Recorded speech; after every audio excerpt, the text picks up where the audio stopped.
Bismillahirrahmanirrahim. Assalamualaikum warahmatullahi wabarakatuh. Bismillah, alhamdulillah, wassalatu wassalamu ala habibillah Sayyidina Muhammad ibn Abdillah wa ala alihi wa sahbihi wa mawalah. Subhanaka la ilma lana illa ma 'allamtana innaka antal alimul hakim. ولا حول ولا قوة إلا بالله العلي العظيم. اللهم رب اشرح لنا صدورنا ويسر لنا أمورنا واحلل عقدة من ألسنتنا يفقه أقوالنا. اللهم فقهنا في الدين وعلمنا التأويل. اللهم ألهمنا مراشد أمورنا وأعذنا من شرور أنفسنا برحمتك يا رب العالمين والحمد لله رب العالمين. Alhamdulillah, alhamdulillah. Apa khabar sahabat-sahabat semua? Selamat petang. Salam pertemuan dalam program Mahsyar siri yang kedua. Ahlan-ahlan kepada Sunan, kepada Fikri dan juga Nia Mikaela Hawa yang saya perasan di TikTok, di FB pula.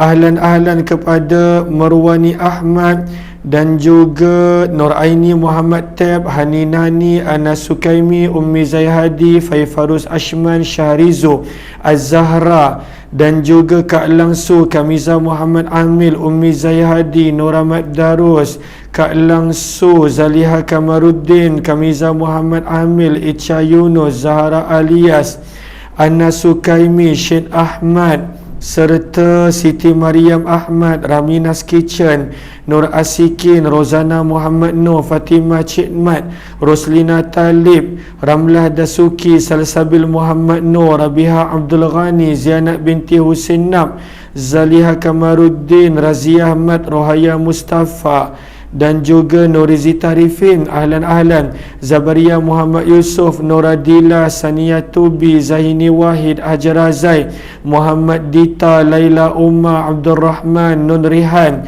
serta Siti Mariam dan juga Habibah Suib, Tumirah Damiri, Rahila Junid, Haslina serta Hafsah dan juga Sharifah Mahmud. Ahlan-ahlan semua. Juga Red Rose, Waalaikumsalam, berada di TikTok, Abdul Aziz, Robiah serta semua sahabat-sahabat yang lain. Apa khabar semua? Pada petang ini di Shah Alam hujan? Tak hujan? Tak hujan lagi buat masa ni. Mudah-mudahan setiap daripada sahabat-sahabat berada dalam keadaan sihat, berada dalam keadaan dalam pemeliharaan dan jagaan Allah. InsyaAllah pada petang ni kita nak sambung pembicaraan mahsyar kita, buku mahsyar kita. Namun sebelum kita mulakan, apa kata kita perbetulkan dahulu niat kita. Moga-moga apa jua yang kita lakukan adalah kerana Allah Subhanahu wa ta'ala. Nawaitu ta'alluma wa ta'lim wa tadhakkura wa tadhkir wa naf'a wal intifa' wal ifadata wal istifada wal hatha ala tamassuki bi kitabillah وسنة رسول الله صلى الله عليه وسلم والدعاء إلى الهدى والدلالة على الخير ابتغاء وجه الله ومرضاته وقربه وثوابه آمين آمين يا رب العالمين. Ahlan-ahlan Abdul Aziz Tamim daripada Perak. Ahlan-ahlan di TikTok, baru lepas hujan. Mudah-mudahan hujan yang bermanfaat insya-Allah. Begitu juga yang berada di Facebook. Mohon dia sebaik semua untuk bantu share, bantu untuk kongsi, bantu untuk sebar luas. Kita dah tiba pada muka surat yang ke-18. Ada sebahagian besar yang mana telah memiliki buku. Kita dah tiba pada muka surat yang ke-18 di mana ada kata-kata pengantar permulaan yang telah ditulis oleh Al-Fadil Ustaz Syed Abdul Qadir Al-Jufri berkenaan tentang tajuk buku mahsyar ini. Maka Al-Fadil Ustaz Syed menulis Bismillahirrahmanirrahim.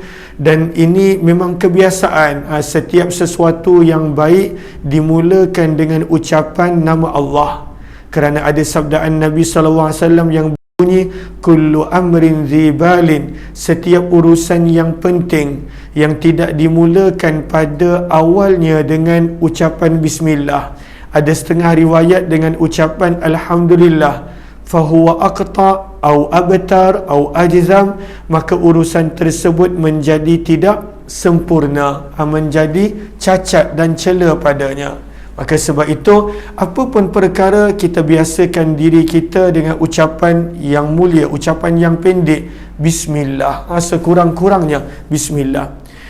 Maka kata penulis buku, Bismillahirrahmanirrahim, dengan nama Allah yang Maha Pemurah lagi Maha Penyayang. Sayyidina Abu Ya'la Shaddad bin Aus radhiyallahu anhu meriwayatkan bahawa Nabi SAW bersabda, Al-Kayyis man dana nafsah. Ini adalah hadis yang Nabi SAW sabdakan, hadis yang kita biasa dengar. Apa sabda Nabi? Orang yang bijaksana, orang yang cerdik adalah orang yang mandana nafsah, menghitung dirinya, membuat persediaan untuk dirinya. Dana nafsah, dia membuat perhitungan, membuat persediaan untuk dirinya. Dan orang yang cerdik, apa yang dia akan buat? Lalu dia akan hitung diri dia supaya Allah tak hitung dia pada hari akhirat kelak. Dia perbaiki diri dia supaya pada waktu itu dia tidak perlu untuk dicuci di dalam api neraka Allah Subhanahu wa taala. Maka itu orang yang cerdik. Dia buat awal perhitungan, persediaan pada dirinya. Dan orang yang cerdik juga sabda Nabi SAW, wa amila lima ba'dal maut. Ciri orang yang bijaksana yang kedua, ciri orang cerdik yang kedua, dia akan beramal untuk apa yang datang selepas kematian. Dia akan beramal walaupun tak banyak, walaupun pada waktu itu tidaklah hebat, walaupun pada waktu itu mungkin pada waktu itu tidaklah dahsyat macam amalan orang lain, tetapi setiap hari sentiasa dia ada berfikir untuk selepas mati. Sebab itu yang asal, itu yang berterusan, itu kehidupan yang sebenar. Maka itu orang yang cerdik. Macam contoh kita dekat dunia, selalunya dalam urusan dunia, orang yang cerdik adalah orang yang pada waktu itu pandai menguruskan kehidupan dia, bukan hari ni, bukan sekadar bulan ini, tetapi pada waktu itu bila dia dah tiba waktu yang dia dah tak larat bekerja, tak boleh bekerja, dan dia tak akan mengharap pada sesiapa, maka pada waktu itu dia dah ada pendapatan, dia dah ada income, dia dah ada pendapatan tetap, ada passive income. Maka itu orang yang cerdik. Lalu dia tak perlu nak berharap. Itu dalam kehidupan dunia. Maka sabda Nabi SAW, sebenarnya orang yang cerdik, dia akan merancang lebih jauh daripada sekadar untuk waktu bersara, lebih jauh daripada sekadar untuk usia yang dia dah tak mampu bekerja.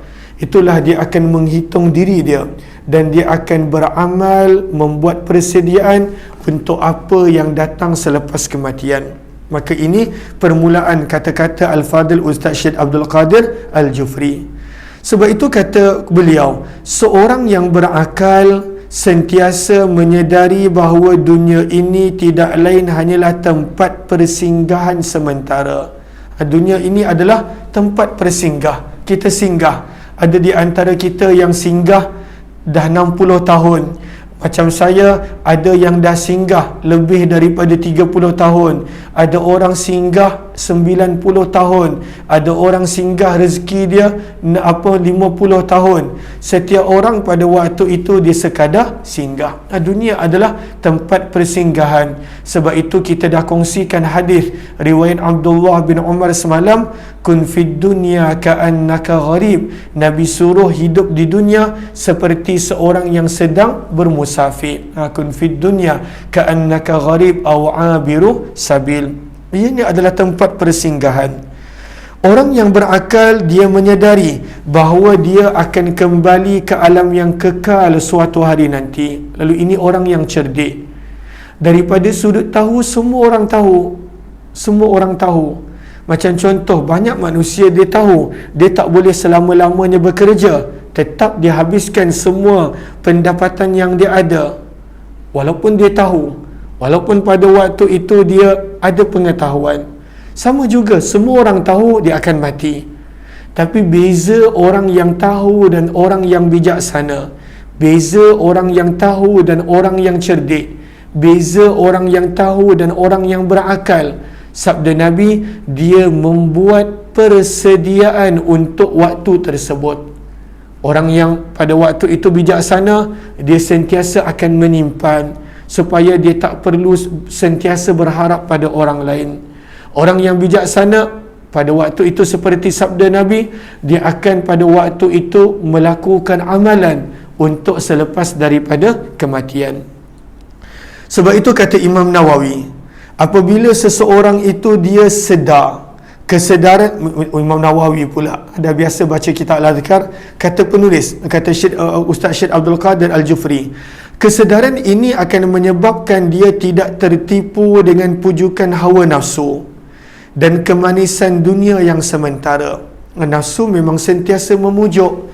Di dalam surah Yusuf, Allah menceritakan, innan nafsa la'ammaratum bisu', sesungguhnya nafsu amat banyak menyuruh melakukan perkara yang tak elok. Nafsu dia sentiasa menyuruh, ajak untuk buat benda yang tak elok. Walaupun memang betul ada tingkatan nafsu yang Imam Ghazali ada kongsikan dalam banyak penulisan beliau, antaranya Minhajul Abidin, tetapi kebanyakan daripada kita, nafsu kita adalah pada waktu itu jika tidak ditarbiah dan dididik, maka dia akan banyak menyuruh untuk melakukan perkara yang tak elok. Maka itu nafsu. Maka satu nafsu banyak mengajak kepada benda yang tak elok. Lalu kalaulah kita lupa, alpa, tak sedar, maka kita akan lupa untuk buat persediaan untuk selepas kematian. Begitu juga kata beliau, dan ramai yang tertipu apabila dia tidak sedar dengan pujukan hawa nafsu serta kemanisan dunia. Dunia ini memang nampak indah. Sabda Nabi SAW dalam hadis, inna dunya hulwatun khadirah, sesungguhnya dunia ini manis, indah. Dunia ini manis dan indah. Bukan sekadar kita, berapa banyak orang yang terdahulu pada waktu itu terpedaya dengan dunia, dan akan datang pun masih tetap sama. Dunia ini manis, indah. Bahkan banyak orang yang Allah uji bergaduh disebabkan dunia, putus hubungan keluarga disebabkan dunia, berpisah suami isteri, pasangan, anak ibu bapa kerana dunia, bergaduh bertahun-tahun kerana dunia. Kerana dunia manis, Allah jadikan dunia itu manis, indah, dan pada waktu itu masing-masing ingin untuk mendapatkan kemanisan dunia dan ingin untuk mengecapi akan kemanisan dunia. Maka kalaulah seseorang itu dia tidak sedar, maka dia akan mudah tertipu, satu dengan nafsu dan yang kedua dengan dunia. Kata penulis, kelazatan dunia dengan hawa nafsu ada harganya di akhirat nanti. Kalaulah seseorang itu dah terpedaya dengan yang pertama nafsu, dan yang kedua dengan kelazatan dunia, kalaulah seseorang itu terpedaya, maka ada harga yang dia perlu untuk bayar kalaulah dia tak bertaubat. Lalu apabila manusia pilih untuk ikut nafsu, ataupun manusia pilih pada waktu itu untuk terpedaya dengan dunia, maka pada waktu itu dia pasti akan mengorbankan perintah Allah dan mengorbankan agama dia kalaulah dia terpedaya. Bukanlah nak kata mesti tinggalkan dunia 100%, tidak. Bukanlah pada waktu itu dimaksudkan dia mesti langsung tak payah ada apa-apa, tidak. Para sahabat pun ada yang pada waktu itu kaya raya. Bahkan Nabi SAW sendiri sebelum menjadi Rasul, maka itulah keadaan baginda SAW. Tetapi maksud daripada tidak terpedaya dengan kelazatan dunia, tidak terpedaya dengan nafsu, dia tidaklah melakukan perkara yang haram, perkara yang Allah larang, perkara yang pada waktu itu dilarang dalam agama, semata-mata untuk memuaskan nafsu, semata-mata untuk memenuhi akan keinginan dunia. Maka itu maksud dia.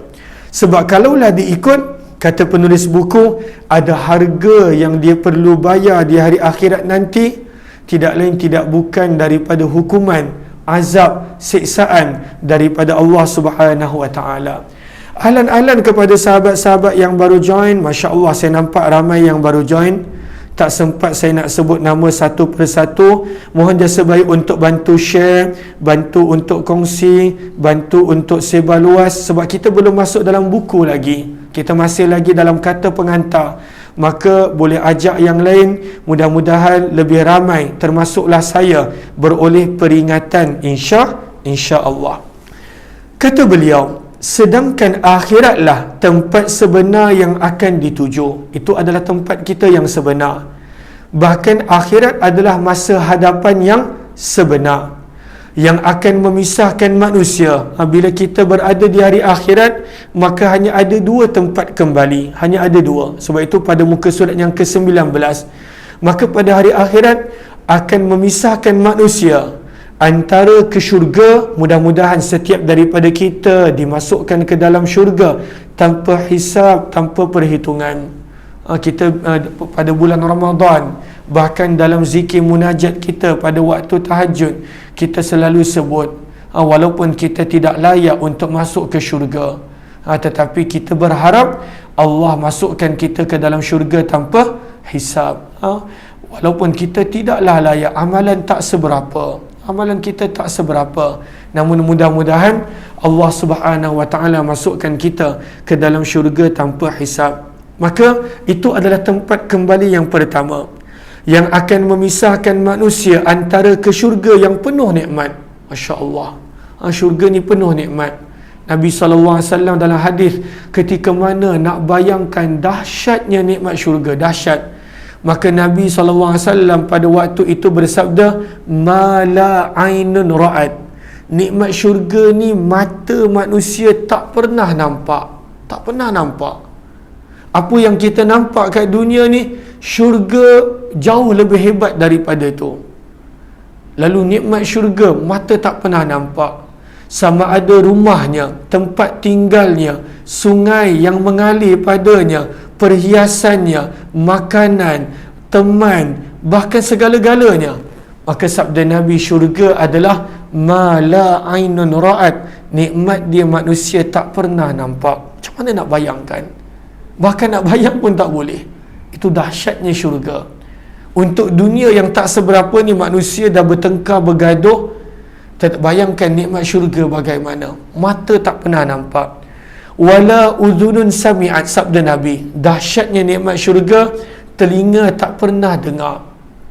Kita kadang-kala bila dengar baru-baru ni Syekh Mishari datang dekat Masjid Bukit Jelutong, dan kemudian dia ada banyak program tertutup, dan juga di Masjid Negeri pada beberapa malam yang lalu.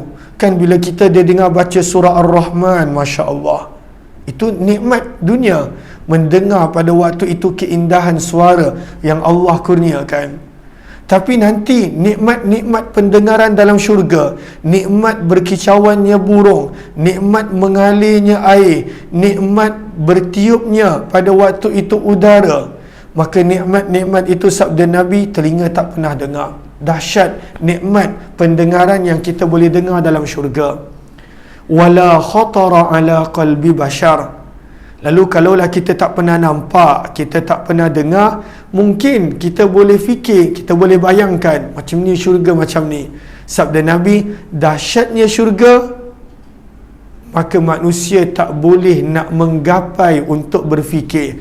Hati tak boleh nak berfikir, nak membayangkan syurga. Dahsyatnya nikmat syurga. Maka itu adalah syurga. Sebab itu kata penulis buku, bila kita kembali nanti, yang akan memisahkan manusia antara ke syurga yang penuh nikmat ataupun neraka yang penuh azab tidak terperi. Allahu Akbar. Bila kita baca hadis-hadis tentang siksaan neraka, bila kita lihat ayat Al-Quran yang menceritakan tentang makanan ahli neraka, Allahu Akbar. Moga Allah jauhkan. Seterusnya Al-Fadhil Ustaz Syed Abdul Qadir Al-Jufri memuji dan pada waktu itu mengucapkan tahniah. Kata beliau, tahniah buat adinda kami Muhammad Faris Zulkarnaini atas penghasilan buku yang penuh makna ini. Mereka berdua ini adalah sahabat rapat, Al-Fadhil Ustaz Syed Abdul Qadir Al-Jufri dan juga Ustaz Faris kita, atas penghasilan buku yang penuh makna. Bukan senang nak tulis buku. Saya pun sampai sekarang tak ada kekuatan nak menulis buku. Kesibuk ke sana ke sini. Sibuk tu sekadar alasan, tapi sebenarnya memang saya belum lagi ada kekuatan, ada kemampuan untuk menulis buku. Padahal sebenarnya menulis buku adalah pada waktu itu keadaan-keadaan para ulama yang terdahulu. Bukan nak dapat untung pun boleh tulis buku. Kita lihat para ulama yang terdahulu, mereka tulis dan tulis dan tulis, kerana dengan bukulah juga cara untuk beroleh pahala yang berterusan. Pahala. Lalu kalaulah nanti selepas meninggal dunia ada orang ambil penulisan kita, baca, amal, kongsi dan sebarkan, berapa banyak pahala yang kita dapat. Sebab itu para ulama yang terdahulu, mereka pada waktu itu ada penulisan mereka. Cuma saya belum lagi ada kekuatan untuk menulis. Namun insya-Allah ada azam dan niat untuk mulakan. Moga buku ini memberi manfaat, moga ia memberi manfaat buat penulis serta kita semua di alam sana nanti. Kerana akhirat itu pastinya lebih utama berbanding dunia yang fana. Fana maksudnya sementara. Kemudian beliau menukilkan kata-kata Sayyidina Ali radhiyallahu anhu. Yang ini dahsyat. Apa kata Sayyidina Ali radhiyallahu ta'ala anhu? Kata Sayyidina Ali radhiyallahu anhu, an-nasu niyam. Manusia waktu hidup kat dunia ni sebenarnya sedang tidur, sedang bermimpi kita ni. Kan kita kadang-kala bila tidur, bila kita tidur, macam-macam yang kita mimpi. Kadang-kala mimpi yang bahagia, kadang-kala mimpi yang menakutkan. Tapi bila kita bangun daripada tidur, maka apa jadi dengan mimpi tadi? Pada waktu itu lupa, berlalu begitu sahaja. Sebenarnya, kata Sayyidina Ali bin Abi Talib, hakikat kita hidup di dunia ini, sebab ini bukanlah kehidupan yang sebenar. Ini adalah jambatan untuk akhirat kelak. Lalu sebenarnya manusia ni sedang mimpi. Dia bergaduh-bergaduh sebenarnya untuk perkara yang dia sedang bermimpi. Manusia sedang bermimpi. Bila manusia sedar, fa iza matu, apabila dia mati, bila datangnya kematian, malaikat maut cabut nyawa dia. Bila datangnya kematian yang kita tak tahu bila. Mungkin saya dulu. Kalau saya dulu, maka jangan lupa untuk mendoakan saya. Apabila dia mati, intabahu, barulah dia terjaga. Ya Allah, dulu berpuluh tahun aku bergaduh pasal ni, rupanya bukan benda yang sebenar. Mimpi aja, mainan tidur sahaja, bukan benda yang real. An-nasu niyam, kata Sayyidina Ali. Manusia kehidupan di dunia ini sebenarnya hakikatnya seolah-olah dia sedang tidur. Bila dia sedar, idza matu, apabila dia mati, intabahu, barulah dia terjaga. Tapi kalaulah kehidupan dunia bila kita bangun tidur, kita ada peluang lagi. Tapi bila datangnya kematian dan pada waktu tu baru nak terjaga, maka kadang-kala dah terlambat untuk sedar. Sebab itu kata penulis, kata Ustaz Syed Abdul Qadir Al-Jufri, moga buku ini menyebabkan setiap daripada kita boleh terjaga sebelum terjaga yang sebenar-benarnya. Kita buat persiapan sekarang, kita terjaga sekarang, kita tidak hanyut dibuai pada waktu itu dengan ajakan nafsu dan pada waktu itu kemanisan dunia, hingga kita seronok seolah-olah tidak ada batasan perintah Tuhan yang perlu kita ikuti. Moga kita terjaga sebelum kelak bila mati yang kita tak ada pilihan kecuali untuk benar-benar terjaga. Mari kita kembali kepada Allah sebelum kita dikembalikan. Inilah waktu kita nak kembali kepada Allah Subhanahu wa ta'ala. Maka Ustaz Syed Abdul Qadir Al-Jufri, baru-baru ni waktu umrah pun saya jumpa beliau dekat Mathaf Amudi, dekat Museum Abu Bakar Amudi. Kemudian kita mula lihat kepada muqaddimah. Saya semua benda saya baca sebab dah ditulis, maka marilah sama-sama kita baca. Ahlan-ahlan kepada sahabat-sahabat yang baru join, kepada yang baru join, mohon jasa baik untuk bantu share, bantu untuk kongsi, bantu untuk sebar luas. Mudah-mudahan lebih ramai yang beroleh manfaat. Saya minta izin untuk minum sekejap. Afwan.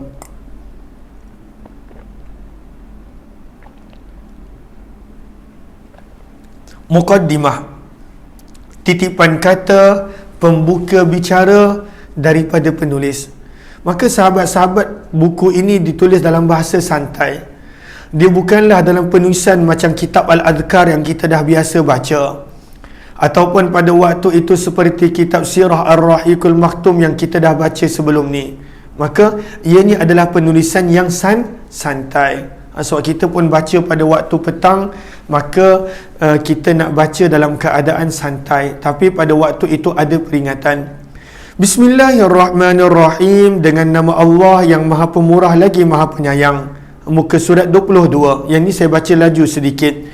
Alhamdulillah, segala puji dan syukur kepada Allah kerana dengan izin dan taufiknya buku Kembara Mahsyar ini dapat diselesaikan juga.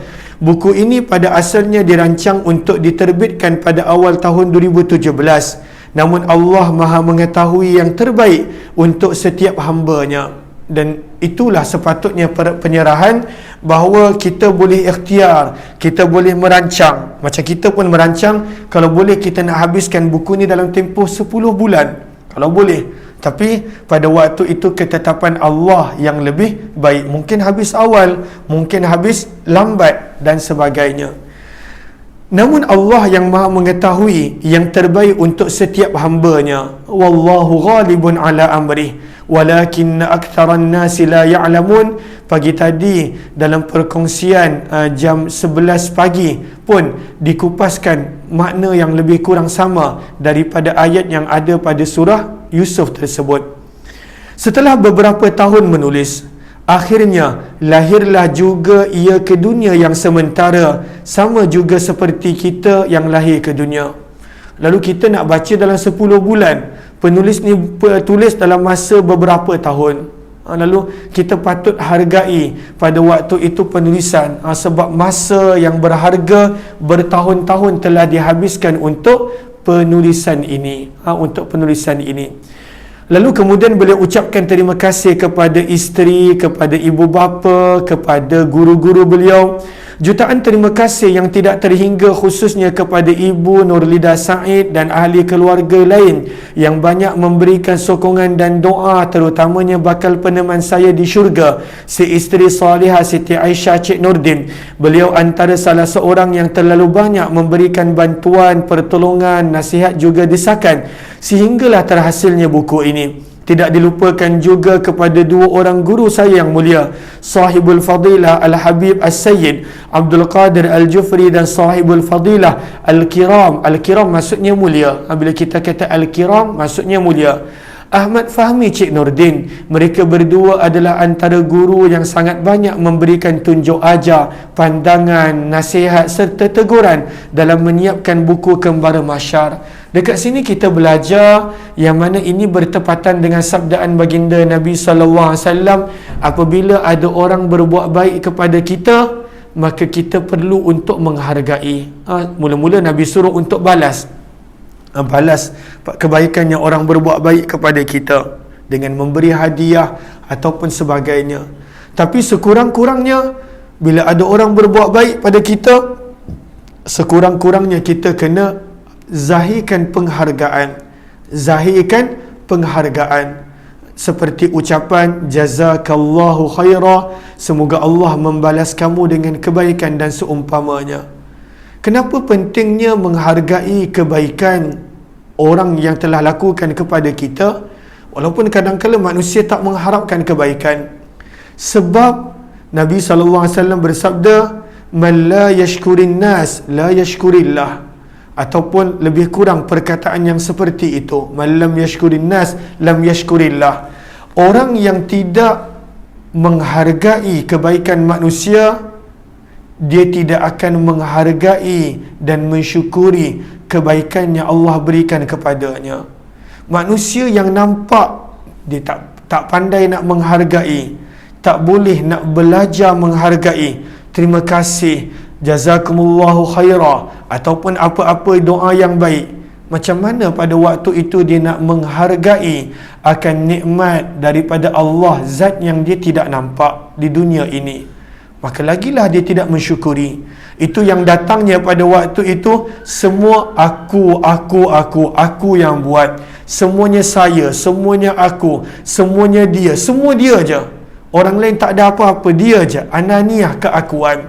Lalu belajar menghargai, belajar menzahirkan penghargaan, sebenarnya itu termasuk bersyukur kepada Tuhan. Seperti mana hadis Nabi SAW yang kita telah baca tadi. Kemudian beliau tuliskan tentang sedikit sebanyak tentang buku ini. Yang ini insya-Allah kita akan sambung esok insya-Allah. Dah 6.31, maghrib pun dah awal. Lalu kepada sahabat-sahabat, terima kasih. Kalau ada yang nak tengok ulangan, boleh take juga lihat di YouTube Umar Aziz. Kadang-kadang saya upload juga di YouTube, cumanya dia masih lagi belum tersusun susunannya dan sebagainya. Lalu boleh check juga di YouTube, di Facebook pun boleh, cuma kena scroll sedikit. Lalu terima kasih kepada semua. Allahumma salli ala sayyidina Muhammad wa ala alihi washabihi ajma'in. Mudah-mudahan insya-Allah, moga Allah pemudahkan urusan Ilyas juga yang berada di TikTok dan juga sahabat-sahabat yang lain. Kalau rasa bermanfaat, mohon untuk bantu share, kongsi dan juga sebar luas. Kita jumpa malam nanti kuliah maghrib, ada pembacaan kitab Al-Adhkar di Masjid Jami' Sultan Abdul Aziz Petaling Jaya. Nanti jika adalah saya akan kongsikan insya-Allah. Kita jumpa esok dalam Hayati Quran jam 8.30 pagi insya-Allah. Terima kasih semua. Jika ada yang ingin untuk membuat pembelian buku Mahsyar, boleh tekan link yang berada di ruang komen. Terima kasih. Assalamualaikum warahmatullahi wabarakatuh. Subhanakallahumma wa bihamdika, nashhadu an la ilaha illa anta, nastaghfiruka wa natubu ilaik. Subhana rabbika rabbil izzati amma yasifun, wa salamun alal mursalin, walhamdulillahi rabbil alamin. Terima kasih.